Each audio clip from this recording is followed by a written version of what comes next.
Big boss season 9 లో 5వ వారం నామినేషన్స్ చాలా హీటెడ్ ఆర్గ్యుమెంట్స్ తో జరిగాయి. ముఖ్యంగా తనుజ వర్సెస్ భరణి అన్నట్టు కొనసాగింది. ఇక తనుజ భరణిని నామినేషన్ చేస్తూ చెప్పిన రీజన్ ఏంటంటే, నానా మీరు ఇంకా సేఫ్ గేమ్ ఆడుతున్నారేమో అనిపిస్తుంది. మీ మాస్క్ ని పక్కకు తీసి మీ ఒరిజినాలిటీ మేము చూడాలని అనుకుంటున్నాం. ఈ విషయం పక్కన పెడితే ఆ రోజు ఏదైతే పోపు విషయం జరిగిందో అప్పుడు మీరు మమ్మల్ని ఇద్దరిని కూర్చోబెట్టి ఆ డెసిషన్ క్లియర్ గా చేసి ఆ గొడవని సద్దిమణిగేలా చెయ్యొచ్చు ఒక పెద్ద మనిషిలా. కానీ మీరు అలా చేయకుండా ఆ ఫుడ్ మాడిటర్ నన్ను పక్కకి తప్పించి మీరు తీసుకోవడం నాకు నచ్చలేదు. నిజంగా అది నా మనసుకు బాధ అనిపించింది. ఇంకొక విషయం ఏంటంటే, నిన్న ఏదైతే తుఫానీ టాస్క్ జరిగిందో అప్పుడు నన్ను తక్కువ చేసి మీరు మాట్లాడటం అది ఇంకా కొంచెం ఇబ్బందికరంగా ఉంది.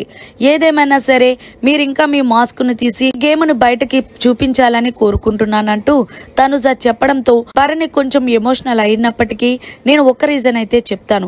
ఆ రోజు పోపు విషయంలో అంత పెద్ద గొడవ జరిగింది కాబట్టి నేను ఫుడ్ మానిటర్ అవ్వాలనుకున్నాను. ఎందుకంటే దగ్గర ఉడికిన పప్పులు నా దగ్గర ఉడకవు కదా అంటూ చెప్పుకొచ్చాడు భరణి.